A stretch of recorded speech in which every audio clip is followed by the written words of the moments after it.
Devenus un rendez-vous incontournable d'échange et de partage autour de grandes problématiques qui impactent le vécu des Sénégalais, les mardis du numérique ont pu s'imposer dans l'agenda digital de notre pays. Sanctionnés après chaque édition par des questionnements et des pistes de solutions, leur caractère totalement inclusif renforce la qualité des conclusions.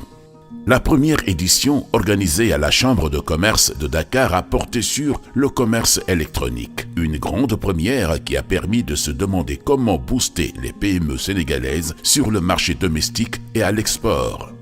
Présidée par le ministre du Commerce, cette rencontre a été un véritable succès, tant par la mobilisation des professionnels et autorités de ce sous-secteur que par la qualité des recommandations. C'est ainsi que le ministre Alioune Sarr, tout en reconnaissant les nombreuses possibilités dans le domaine, préconise une meilleure conscientisation des entreprises sur le potentiel du e-commerce. La seconde édition a abordé la question de l'État principal acteur de la transformation numérique. Elle a été l'occasion de mettre l'accent sur la responsabilité des pouvoirs publics dans la transformation numérique. Les participants ont tour à tour insisté sur le rôle prépondérant de l'administration dans la transformation numérique, car elle seule a la force d'entraîner les entreprises et les citoyens dans le tout numérique. Le troisième acte des mardis du numérique s'est focalisé sur la problématique de la formation revisitée à l'ère de la révolution digitale. Le ministre de l'Enseignement supérieur, Mary Teuw Niane, venu présider les travaux, a invité les acteurs à s'adapter à la nouvelle donne pour mettre le numérique au service de la formation. Il a, démonstration à l'appui, redit tout l'enjeu stratégique que revêt la mise en place de l'Université virtuelle du Sénégal qui s'inscrit dans l'excellence et la modernité. Pour la 4e édition, la presse a été confrontée à la tourmente du numérique, une matinée qui a permis d'examiner les facteurs faisant que le journaliste est concurrencé sur son propre terrain par les autres fournisseurs de contenu que sont les blogueurs, des témoins de l'actualité, appelés observateurs ou simplement d'entités ou de personnes déterminées à diffuser de fausses ou vraies nouvelles pour des finalités obscures. Les débats ont été animés et le sentiment le mieux partagé, ayant prévalu, a été vigilance et sensibilisation. La 5e édition a touché aux professions réglementées.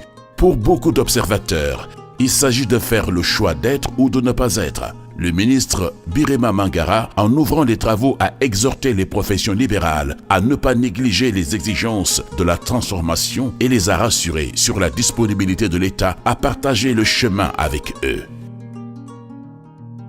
La 6e conférence a donné l'occasion à l'écosystème de réfléchir sur les digital créateurs, destructeurs d'emplois.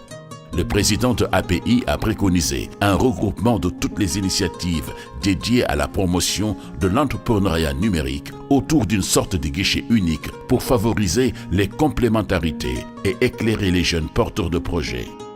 Les panélistes n'ont pas manqué de souligner en quoi le numérique devrait être plus considéré comme une opportunité plutôt qu'une menace pour l'emploi. La santé dans le processus de digitalisation en cours a aussi été un moment fort de partage entre les parties prenantes. Pour cette 7e édition, le ministre de la Santé et de l'Action sociale avait fait le déplacement. On se souviendra encore du plaidoyer de M. Abdoulaye Diouf Sarr pour un système de santé connecté grâce aux dernières avancées technologiques. C'est ainsi qu'il a évoqué la stratégie de son ministère pour une santé digitale améliorant l'accès à des soins de qualité aux populations sur tout le territoire. La 8e édition est revenue sur l'enjeu de l'emploi, cette fois-ci sous l'angle du rôle des grandes entreprises et de l'État dans l'amplification de la création d'emplois à travers des services à valeur ajoutée.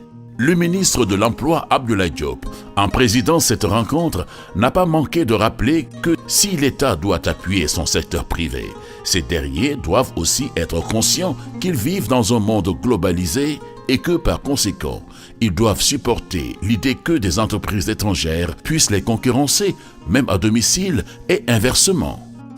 La 9e édition a porté sur la maturité de l'écosystème numérique, les leviers de l'accélération.